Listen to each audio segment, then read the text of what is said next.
Welcome back to another episode of Giving is Living. My name is Rafi Husseini, and today we have with us Umar Beig at Helping Hand USA. Assalamu alaikum, everyone. How are you, brother Umar? Pleasure, man. Good to see you. Good. I know you live in New York, and you've come down a far drive down to HQ. I did. How's it been? How's New York? New York's a lot of fun, dude. Yeah? Pretty much born and raised right there. It's great. No complaints. No plans on leaving there. Never say never, but definitely not planning on leaving anytime soon. So I know personally that we talk about this a lot. You run, you like running and stuff. I do. What's other like a hobby or like a fun fact that nobody really knows about you that you like to do? Driving. Oh, you're into cars? I am big into cars. Yeah. Interestingly enough, my one of my boys, I have 4 kids, mashallah, 17, 15, 9, and 6. Wow. When my 15-year-old was about 11 or 12 years old, I figured I need to connect with him a little bit better. And so I decided the best way to do that was to go on a little bit of a drive with him. So we left New York, went down to Baltimore. We kept going to Virginia, Georgia, Florida, grandparents' house. Then we cut a big left, went through Louisiana, went to Texas, hung out there for a couple of days. For a couple of more days, kept going, went all the way out west. Then we started cutting up towards California. We did Cali, Oregon, Washington, and then all the way back. Wow. So in about 2 weeks, we did about 27 states, a little over 8,000 miles. And that's when you had was it your Miata back then? This was actually my diesel Benz. It was a 1992 diesel. It had 250,000 miles on it. Wow. And I think I put about 300,000 miles on it in about 5 or 6 years. Wow, that's awesome. For me, it was all about connecting with my kid. In this day and age, it's all about communication. Sure. And I just feel like the cell phone just kind of sucks life away from the kids. It does. And for me, I kind of wanted to connect with him, to be able to talk to him and understand him and have him understand me, to build that connection with him. That's awesome. And I do believe that was the trip when you first visited the HQ, that's where we met. We came to HQ, exactly, yes. And back then you were on the HHRD board. So just a little bit overview on like, how did you get connected, come to Helping Hand, get on the board? So I actually got onto the Helping Hand board about 6 or 7 years ago. Okay. So I got tasked through ICNA, they requested that I come on board because I had a little bit of a background in accounting. Sure. And they kind of wanted somebody to come on board to help them that. So I was on the board of directors of Helping Hand for about 5 or 6 years. Before you decided to get your hands dirty and get in. I don't know how that happened, dude. I really don't know how that happened. Ironically, I had a 26-year career in construction. Oh, yeah. We did bridges and highways, all in New York City, concrete specialty. And it was great. It was a lot of fun, but there was always something missing for me. And, as my kids got older, I'm like, well, what am I showing them? Right. Is it all about that, or is there something deeper? I did my Helping Hand work. Sure. I did. Or you donate, you volunteer, whatever it is. Of course, but I was always asking myself, well, is this enough? Sure. Will this be enough to convince them that, you know what, this is what we should be aiming for and banking for? And I kept on coming back and saying, you know what, it's not enough. It's not enough. Construction's fun, construction's awesome, but I didn't see myself doing that for the rest of my life. Wow. I'm 46 now, alhamdulillah, and I didn't want to be doing construction till I was 50 years old. Wow. So I was looking for a back-end deal, a way out. And sure enough, about 1.5 years ago, right in the middle of COVID, an opening came up and I said, you know what? Let's do istikhara. Yeah. Let's interview and see if there's something I can pull off. And honest to God, it was the greatest decision of my life. That's a really awesome perspective, Sid, and like being on the board of an organization, a multi-million-dollar organization, how have you seen, what has your perspective changed of seeing it from kind of like an outside versus now being in it? Oh, it's a world of a difference. It's an absolute world of a difference. And you have about 3 or 4 people under you that are department heads. Yeah. How has all that changed for you? How has the challenges? It's been insane. What's going on? It's been absolutely insane. Going back to my background, like I said, I've always been big in business. Entrepreneurship was my major at Baruch College, City of University of New York. Had an awesome time doing that. done accounting, done construction, did home building, renovations. I even dabbled in newspaper publication. Oh. We did television production, Urdu shows, English shows. Name it, we've done it. Some successfully, some not so much. Yeah, and that's all a part of it. But just knowing that at the end of the day, giving back was always a big component for us. Regardless of our business that we were doing, giving back was a big component. Sure. And to be able to make that my life, right? To be able to earn income through there. Yeah. And, 2 of my kids are about to go into high school. They're in high school, about to go to college. And to know that I can give them a positive perspective on how things can be, where priorities need to be. It's not all about, chasing the dollars. Sure. To be able to show them that, to me, that's always been the greatest thing. Awesome. And now, like, being in construction, all these businesses, you work with like tons of people under you. Yeah. But now you come to our organization where you only have like 3 or 4 people. How is that, like, what would you say, like, in terms of, is it challenging? Is it better? How has that changed for you from honestly, like hundreds of people to like this specific group? Honestly, I'm always left dumbfounded because I see people that have dedicated their lives, people that are younger than me, that have, been doing this for a dozen years. So meaning right out of college, they had this vision that this is what I'm going to do. Wow. And I'm enamored by, that this is what they chose to do and knew that they wanted to do. This is where their passion was. So whether it's 1 person or 5 or 10 or 50, to me, it's just the quality. It's not the quantity. Yeah. To me, it's all about the quality of people. And honest to God, I'm amazed at the quality of people that this organization has. Wow. Quick, funny story. Yeah. Back when I was in college at Baruch, I used to go to NYU. A lot of my friends were going to NYU there. And this is probably 94, 95. Helping Hand obviously wasn't even there yet. I met a guy by the name of Anwar Khan. Yep. Islamic Relief. Right. He had just come back from Chechnya or some country out there. And I was just like, oh my God, that's amazing. And just hearing his stories about what he'd seen and what he'd done and all the work that he was doing, I fell in love with that line of work. Wow. And for the next 3-4 years, every convention, I was volunteering with him. Wow. So my first dabble, if you will, with humanitarian work was Islamic Relief. Yeah. And they've done a phenomenal job. To see their track record, amazing. I have so much love, so much respect for those guys. Yeah, they've done so much. They're the pioneers. Of course. Right? They're the pioneers. They are the trailblazers for us. So it's amazing. I forgot what the question was. No, I was just talking about like how challenges right now. Yeah. You've come from like unions and a bunch of things and like, what are some challenges you see as a nonprofit, within nonprofit? Like, what are some challenges? I mean, you can be candid, you can be open. Yeah. I hope you have a job after this, but so do I. But what are some challenges that you see? Good question. Honestly, with this line of work, this is not a job. There's a saying that choose something that you enjoy doing, and you'll never have to work a day in your life. Right. In the beginning, construction was fun. I had a great time. I enjoyed myself. But like the last 5-8 years, it wasn't fun. It wasn't a passion. It was more of a work. Yeah. And, I'm used to working ridiculous hours. We would work 12, 15, 16 hours a day. And I was used to that. But this line of work, everyone is just so incredibly passionate. We have employees that you'll pick up your phone regardless of the time of the day. You'll see a text coming through from them, on posts on WhatsApp and whatnot. People are just so passionate about it, whether it's our 106 employees stateside or the 300 plus around the world. Yeah. There's always someone texting and saying, hey, what can I do about the situation? A donor called and they're asking the question, how do I solve this? How do I answer this question? And there's nothing wrong with saying, you know what, I'm not sure, let me go find out. And the beauty of this organization is that everybody is so passionate about it. And some people are like encyclopedic knowledge. And they have every single answer. And they'll reply back within 3 minutes. Ilyas Chaudhry is the name. Ilyasopedia. That's him. He's amazing, mashallah. 2:15 in the morning, he'll be answering somebody's text because somebody asked a question. Sure. And he is so passionate about it. So watching people like that, the passion that they have, it's just amazing. And go ahead. Challenges. It's not work.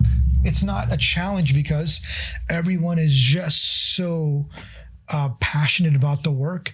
Everyone is just so gung-ho and focused. Like you're saying, basically everyone is focused on overcoming together, overcoming challenges together. In a way. Yeah.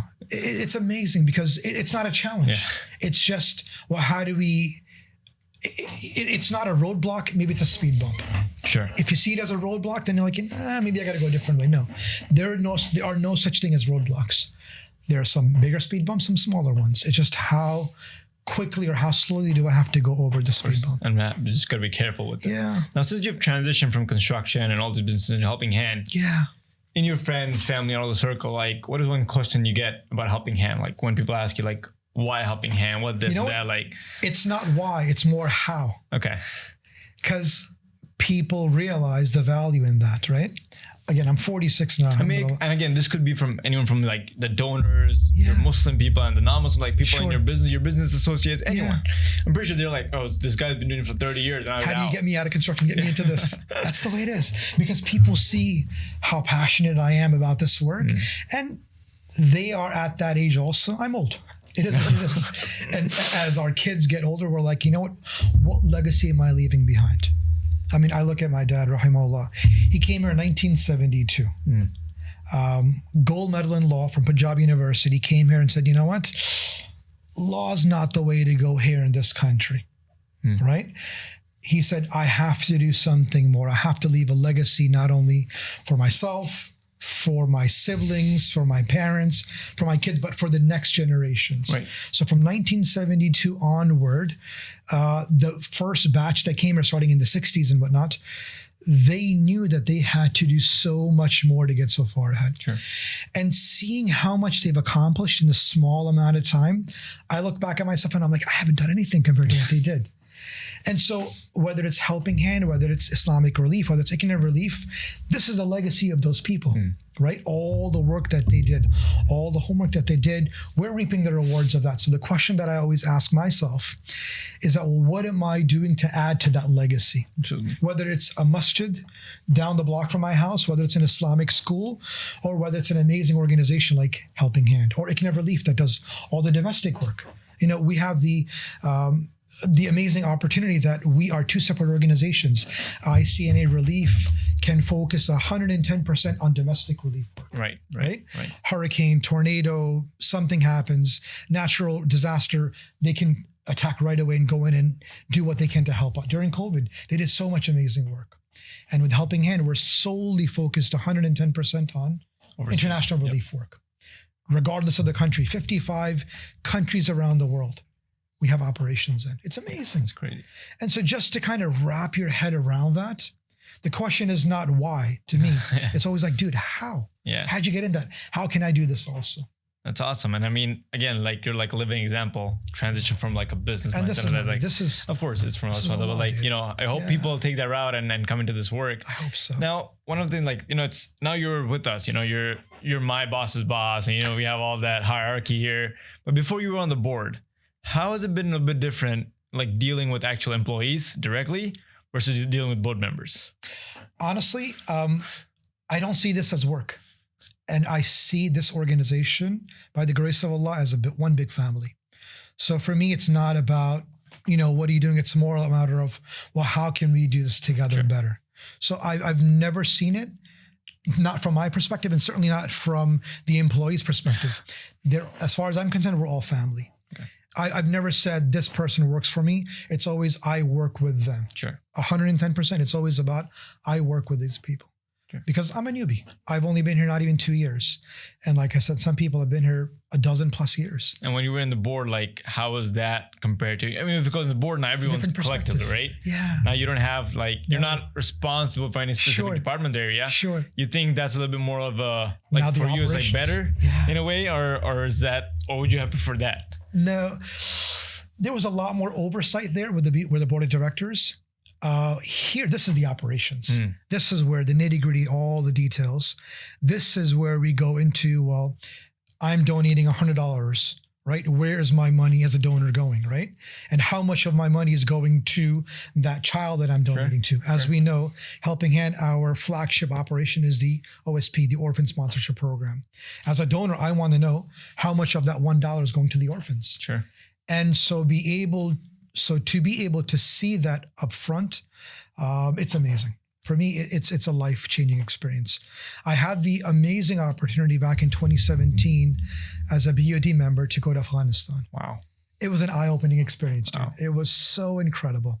I was there for about 3-4 days, went to Kabul, Laghman, and Jalalabad.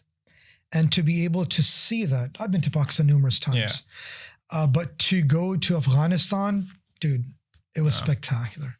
So much natural beauty. And to be able to see those kids, our beneficiaries, to see them up front and to shake their hand and see the smiles on their faces. See the fruits of the work. Dude, it was mind altering. It was just next level. We're blessed the fact that we live in America. We don't take things like food, shelter, clothing we do take it for granted. Yeah, we do. We know we don't have to worry about where my next meal is coming from. Mm-hmm. For these kids, they have no clue where the next meal is coming from. They have issues about shelter, they have issues about clothing. But yet, if I define the word happiness, my kid born and raised in New York and a kid born and raised in Kabul, their definition of happiness might be different, but their expression of happiness is probably the exact same.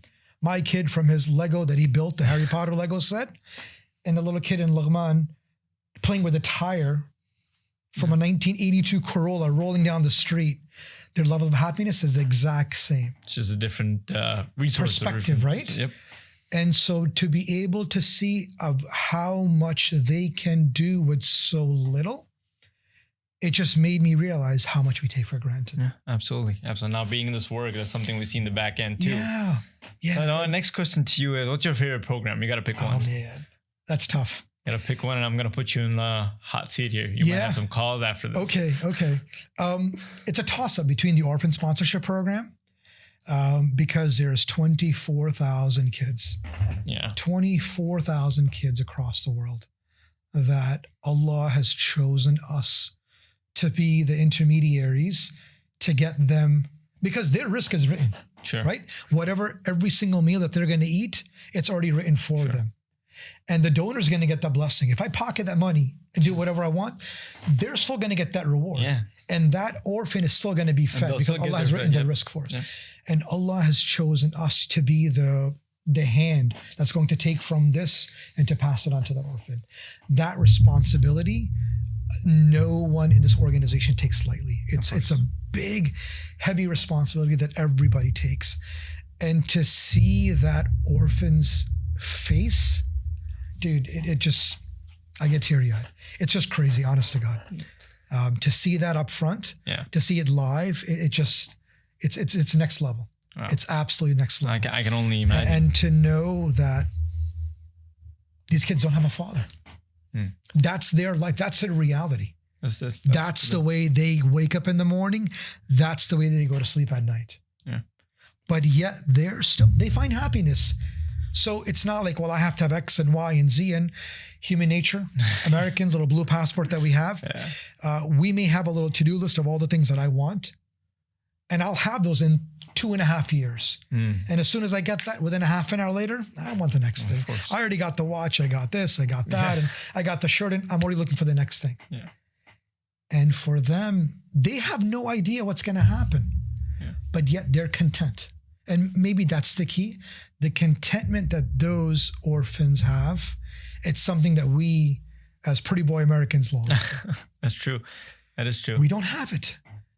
Maybe it's human nature, whatever it is, but in a weird way, I'm jealous of those kids. Yeah. Because they're happier than we'll ever be, because they don't have much and they're happy. And they're happy. We have so much and we're still longing for that. Yes, they have so little compared to us, but yet they have so much. Of course. That just blows my mind. But to go back to your question, it's certainly a toss-up between that. or probably the skills development programs that we have for the mothers and for the sisters of those same orphans. So our OSP program is not only $1 a day, here's $1 and go fly a kite. For us, it's all about providing education for those children, providing food, providing healthcare, providing psychological help to kind of help them deal with the trauma. We define that as trauma as what they're dealing with day in, day out. For them, that's their daily life. We would define that as clear-cut trauma, but that's their reality. Absolutely. And I think for us as an organization, OSP is one of our flagship programs. So if you ever want to donate, hhrd.org/OSP is the website. Yeah. Now before we wrap it up, you've been with Sonic Relief, like that's where you started off and stuff. Without having like a biased opinion, where do you think Helping Hand stands or like differentiates from every other nonprofit out there? Those are like our big brothers. Okay. There is no competition whatsoever because we are all struggling to help our siblings, to help our brothers and sisters, right? The hadith of the Rasul sallallahu alaihi wasallam, that if any one part of the body hurts, the whole body feels that pain. Yeah. Right? And so all of us are out there trying to help our brothers and sisters. So for me, it's not a competition at all. I'm happy and I'm proud to see my brothers and sisters and all these other organizations struggling to be out there to help out. Of course. There's again, I think that's like a biggest Muslim perspective that we need to have in the US, that we always have this competitive mindset. We're like, I'm not going to help you. You're not going to help me. No way, dude. But at the end of the day, we're all doing the same work for the sake of Allah subhanahu wa ta'ala. Inshallah. Right? Course. Actions are based on intentions. As long as we are intending well, just know that alhamdulillah, by the grace of Allah, everyone that I met in this organization is just beyond committed. That's the thing that drew me. That's the thing that said, you know what, keep going. That kept me on as a board of directors member. And then as soon as an opportunity popped up, I made sure that I applied. I don't know how I got in. That's up to Allah. The istikhara that we kept on making. That's for everyone, right? For everyone who started this journey. Amen. It's probably going to say that. I don't know how I got here. I don't know how, but I can't thank Allah enough that this is what I'm leaving as my legacy. If I go tomorrow, because tomorrow is going to come. Sure. At least I will know that I tried to give back. Of course. So it's all about giving back. Definitely. And every little bit counts. Whether it's physically me giving $1 or me volunteering at one of our in-kind events, or, me trying to go with some of our, for example, we have the Youth for Jordan trip that's probably going to happen. Youth for probably Kenya is going to happen this December, inshallah. So if anybody that wants to volunteer, right? Yeah. YEP, Youth Empowerment Program. If you're under 25. Yeah, 18 to 25. We have a Youth Empowerment Program. And we are taking students, inshallah, this year, at the end of the year, to Kenya. Awesome. And so anyone that donates, whether it's $1 or whether it's a half an hour or an hour of their time, it's all about 10 days of your time. Amen. Right? It's all about how much can I give back, and you'll see it give back in dividends. Absolutely. From Allah. Now, what is your vision in terms of like where do you see Helping Hand in the next decade or so? Good question. I would love to say that it's not about the money, about how much money we should be making, but the kind of impact that we're making in the lives of our beneficiaries. Expand projects, more beneficiaries, more programs. And it's just amazing how much we've been able to do. And it's all about how quickly, how easily we can affect the number of lives that we can affect. Sure. How can we give them a better future?